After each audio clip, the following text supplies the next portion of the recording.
تو وہ اسی حوالے سے لوگ دیکھتے ہیں.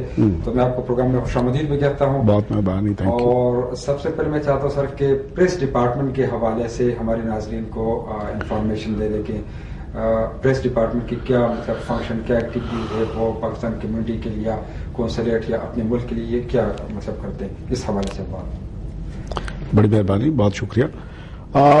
پریس کے حوالے سے میں یہ بتاؤں گا کہ دو چیزیں ہوتی ہیں، دو قسم کی ڈپلومیسی ہوتی ہے. ایک پبلک ڈپلومیسی کہلاتی ہے اور ایک ٹریڈیشنل ڈپلومیسی ہے. ٹریڈیشنل ڈپلومیسی میں یہ ہوتا ہے کہ جو وہاں کے جو امراء ہوتے ہیں یا حکام ہوتے ہیں یا جو لوگ وہ اس کو حکومت کر رہے ہوتے ہیں ان کے ساتھ رابطہ کرنا اور ان کے ساتھ مل کے اور اپنے ملک کے جو ان کے جو دلچسپیاں ہیں یا ان کے جو انٹرسٹ ہے اس کی اوپر بات کرنا اور اپنے ملک کے انٹرسٹ کو بڑھانا. جو پبلک ڈپلومیسی ہوتی ہے یہ ایک نئی قسم ہے اور یہ تقریباً کچھ اس میں پچھلی صدی کے آخر میں یہ شروع ہوئی. اس میں ابھی دیکھا گیا کہ دنیا میں جمہوریت ہے تو جمہوریت میں جو عام آدمی ہے اس کا حکومت کی پالیسیز بنانے میں بڑا اثر ہوتا ہے.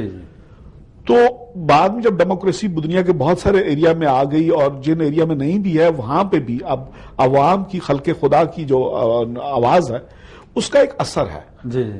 تو جو پریس کاؤنسلر ہوتا ہے وہ بیسیکلی پبلک ڈپلومیسی کرتا ہے.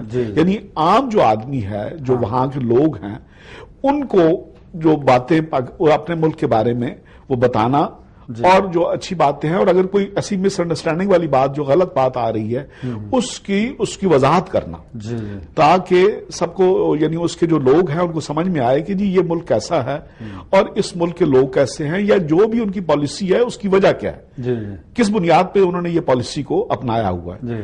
تو اس کو جو کرنا جو پبلک ڈپلومیسی ہے وہ ہوتی ہے میڈیا کے ذریعے. جو میڈیا کے چینلز ہیں ان کے ذریعے ٹیلی ویژن ہے، ریڈیو ہے، اخباریں ہیں، پھر اسی سے جو ڈفرینٹ فنکشنز ہوتے ہیں جیسے کہ کہیں بھی میلہ کروایا جاتا ہے یا کوئی اس قسم کے بازار لگوائے جاتے ہیں، یہ چیزیں جہاں پہ آپ اپنے ملک کی چیزوں کو بھی ان کی ایگزیبیشن کرتے ہیں، دکھاتے ہیں تاکہ لوگوں کو پتہ چلے کہ آپ کا ملک بنا کیا رہا.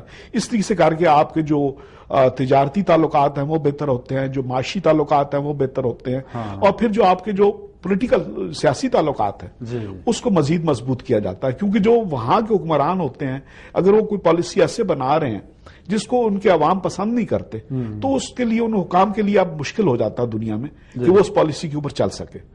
تو یہ جو پریس کاؤنسلر ہوتا ہے اس کا یہ کام ہے کہ وہ جو ان کے عوام ہیں ان تک جو باتیں پہنچ رہی ہیں اس کو دیکھے کہ جی وہ ٹھیک پہنچ رہی ہیں اس کے ملک کے بارے میں یا کوشش کرے اگر ٹھیک نہیں پہنچ رہی تو وہ جا کے وہ جو ان کے ایڈیٹرز ہیں یا جو بھی وہاں پہ جو میڈیا کے لوگ ہیں ان کو جا کے کم از کم ایکسپلین کرے، ان کو وضاحت کرے چیزوں کی تاکہ اگر کوئی کسی غلط فہمی پہ ہو رہا تو وہ ختم ہو جائے. باقی اگر کوئی زبردستی یعنی مطلب کسی نے ایک سوچا ہوا ہے کہ ہم نے یہ پروگرام کرنا ہے یا ہم نے یہ والا امیج بنانا ہے، جیسے اب دنیا میں ایک پرابلم ہمارا جو مسلمانوں کا آ رہا ہے تقریباً تمام مسلمانوں کا کہ ہمیں اسٹیریو ٹائپنگ ہمارے بارے میں کر دی گئی ہے کہ ہم شاید جو ہے وہ ٹیررسٹ ہے، جبکہ یہ بات نہیں ہے. اور اس کے بارے میں جب ایک زمانے میں ایک بات شروع بھی ہوئی تھی کہ جی یہ دیکھیں کہ یہ جو مختلف لوگ دہشت گردی میں پڑتے ہیں اس کی وجہ کیا ہے. اب وہ وجہ کی طرف جب اس کی توجہ دلوائی گئی تو بہت سارے لوگوں نے کہا کہ نہیں وجہ دیں گے تو اس کا مطلب یہ ہے کہ ہم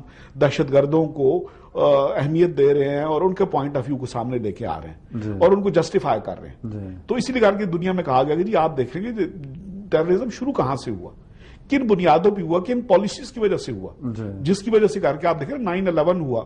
9/11 میں کیا ہے وہ جو لڑکے تھے وہ بہت اچھا ان کا کیریئر بن سکتا تھا، اچھی زندگی گزار سکتے تھے. وہ جو 14 لڑکے تھے جنہوں نے یہ سارا کیا. اب کسی نے اس کے بارے میں یہ سوچا کون سی باتیں تھیں ایسی ہوئیں جس کی وجہ سے کر کے انہوں نے وہ جو ہے انتہا پسندی والا راستہ اپنایا. تو یہ جو چیزیں ہیں اس طریقے سے کر کے وہ ہے تو پاکستان کا اور جو دنیا میں جو کہہ لیں مسلمانوں کا جو اوور آل ہے ان کو ایک اسٹیریو ٹائپنگ کروایا جا رہا ہے کہ خاص امیج بنایا جا رہا ہے. تو پریس ونگ کا یہ کام ہوتا ہے کہ وہ اس کو کوشش کرے کہ اس میں یعنی جو ان کا صحیح امیج ہے، جینوئن امیج ہے کہ جیسے ہمارا ملک ہے اس کا ایک بہت ہمارا رچ کلچر ہے. ٹھیک ہے جی، اس کا آپ دیکھ لیں انڈس سویلائزیشن کوئی آج کی چیز نہیں ہے.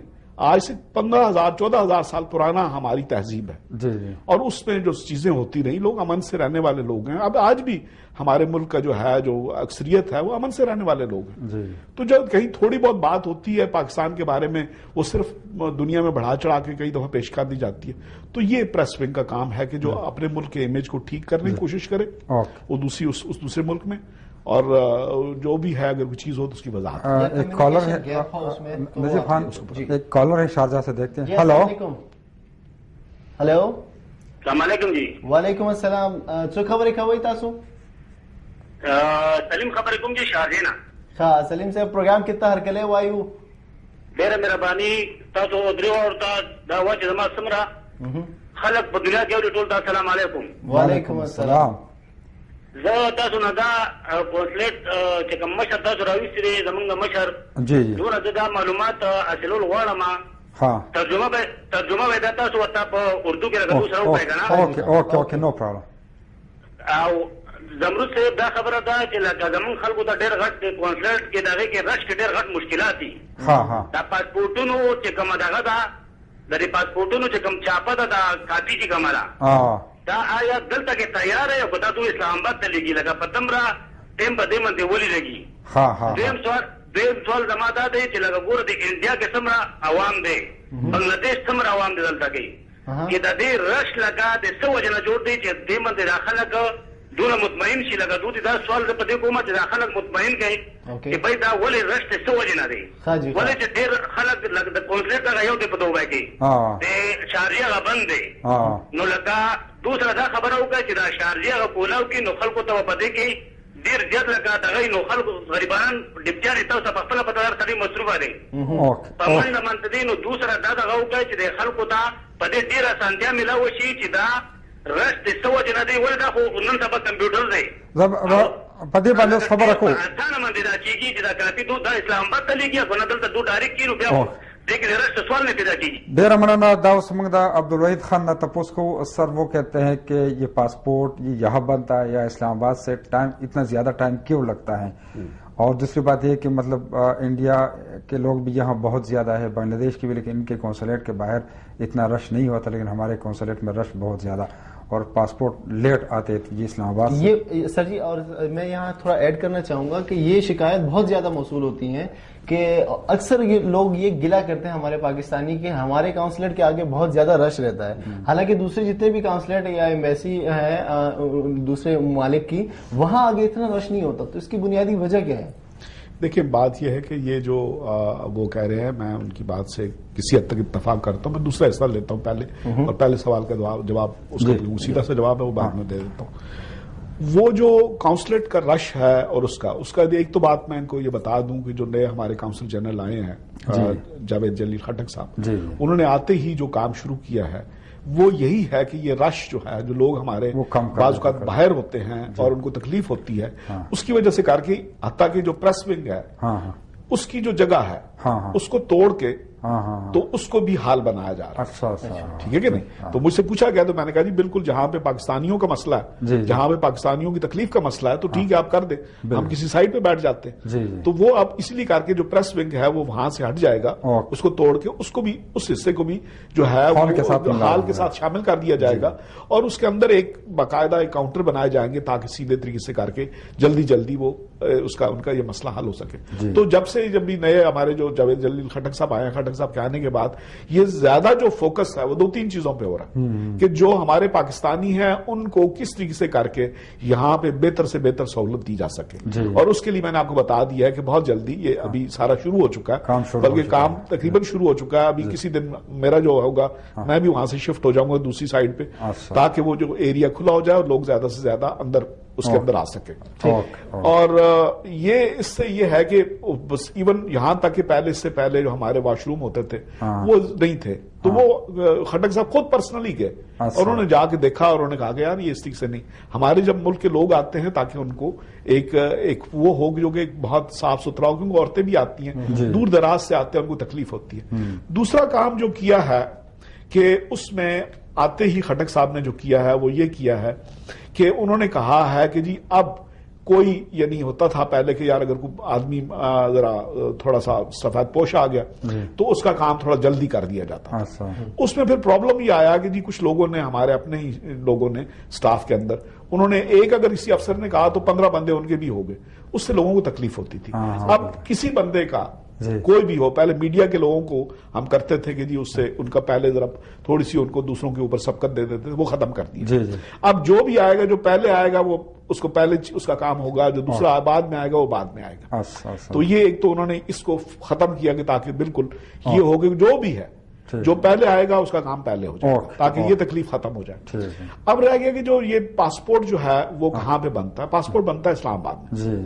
تمام دنیا میں سے جتنے بھی چیزیں ہوتی ہیں کیونکہ وہاں پہ ایک سینٹرل سسٹم ہے اور وہاں سے پاسپورٹ باہر جو ہے وہ نہیں بن سکتا. اب یہ ہے کہ جو اس ہمارے آپ یہ بھی ذہن میں رکھیں کہ اس وقت تقریباً کو 12-13 لاکھ پاکستانی جو ہیں وہ یو اے ای کے اندر ہے. ٹھیک ہے نہیں. اور یہ جو جب بنا تھا, یہ جو کاؤنسلیٹ بنا تھا یہ 1982-83 میں بنا تھا اور اس وقت ہمارے کتنے لوگ یہاں پہ تھے 3 لاکھ. آج یہ ہے کہ اس میں یہ تکلیف ہے, اس کو ابھی تک کوشش کی جا رہی ہے حکومت کے ساتھ بھی ہم نے کیا ہوا ہے. آپ دیکھیں کہ ہمارے ملک کے اس وقت معاشی حالات کا بھی ایک مسئلہ ہے, ہم بہت بڑے بڑے پروجیکٹ ایک دم نہیں بنا سکتے, لیکن یہ کہ اس کے اوپر باقاعدہ سوچا جا رہا ہے, بہت سیریسلی سوچا جا رہا ہے کہ یار کسی طریقے سے کیا جائے اور جو موجود ہے جتنا موجود ہے اس کو تو فوراً ٹھیک کیا جا رہا ہے. اور مزید اس کو کرنے کے لیے وہ تھوڑا سا یہ آپ کو پتا کہ کچھ چیزیں ہوتی ہیں کیونکہ یہاں پہ ہم خود اپنے طور پہ نہیں کر سکتے, ہمیں جو بھی فیصلے ہوتے ہیں وہ اسلام آباد سے کو بھیجنے ہوتے ہیں, وہ جس طریقے سے حکومت ہمیں کہتی ہے اور اس طریقے سے پھر ہم کر سکتے ہیں اسٹیپ بائی اسٹیپ انشاءاللہ تمام باتیں انشاءاللہ ابھی. ہاں انشاءاللہ حل ہوں گے. دوسرا یہ ہے کہ دیکھیں پہلے جو تھا جو ایک مسئلہ تھا کہ پاسپورٹ کا دقت ہو رہی, اب تو تقریباً جو ہے دیکھیں جو ارجنٹ ہے وہ 20-25 دن کام کہتے ہیں لیکن آپ 15-20 دن میں آ جاتا ہے. اور جو 45 دن کا ہم کہتے ہیں کہ جو آرڈینری پاسپورٹ ہے وہ بھی تقریباً کو 35 دن میں 40 دن کے اندر اندر آ جاتا ہے. تو اب صورتحال پہلے سے بہت بہتر ہو گئی. پہلے تو کافی اس طرح کی مشکلات کا سامنا تھا کہ وہ بکلیٹس نہیں ہے تو دیر ہو جاتی تھی, کافی مطلب دن لگ جاتے تھے. تو ابھی آپ کا یہ کہنا ہے کہ یہ تمام مسئلے تقریباً حل ہو چکے ہیں. یہ جو جہاں تک ہمارے پاس جو چیزیں جہاں پہ انسانی یعنی مطلب کہہ لو کوتاہی کی وجہ سے کر کے جو چیزیں ہو رہی تھی وہ تو ہم نے کر دیا.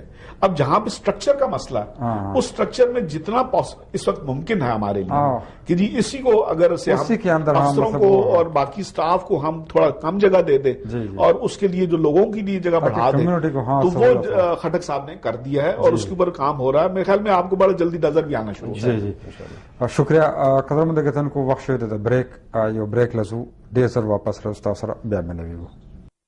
قدرمند کتونکو یو ځل بیا هر کله ویما د یو لنډ شان د مینو رستو او قدرمند کتونکو تاسو ته پته را زموږ سره ناست دی محمد عبدالوحید خان او هغوی پریس کونسلر دی پاکستان کونسلیټ دوبۍ کې او ډېر ښه معلومات یې تاسو درکړل. زموږ یو ورور ټلیفون کال وکړو او زما یقین دی چې هغوی به مطمئن شوي پاسپورټ حوالې سره د رش حوالې سره. او زه به دا ویم چې کله نه طارق وزیر صاحب راغلی دی او بیا کونسل جنرل راغلی دی محمد جاوید جلیل صاحب جاوید جلیل خټک صاحب هغه یو ڈیسیجن میکر دی او ماشاءاللہ راتلو سره هغوی کار شروع کړی دی اور میرے خیال میں ابھی مسئلے آہستہ آہستہ وہ ختم ہو رہے ہیں انشاءاللہ. تو سر اب یہاں پہ جتنے جرنلسٹ ہیں پاکستانی جرنلسٹ کوئی پرنٹ میڈیا سے الیکٹرانک میڈیا سے, چلو ایک ٹیلی فون کال ہے پہلے یہ لے لیتے ہیں. ہلو ہلو ہیلو جی سو خبریں کوئی جی باچا خان خبریں کوم رولے باچا خان رولا شارجه نه خاصه خبره کوي باچا خان. ہیلو جی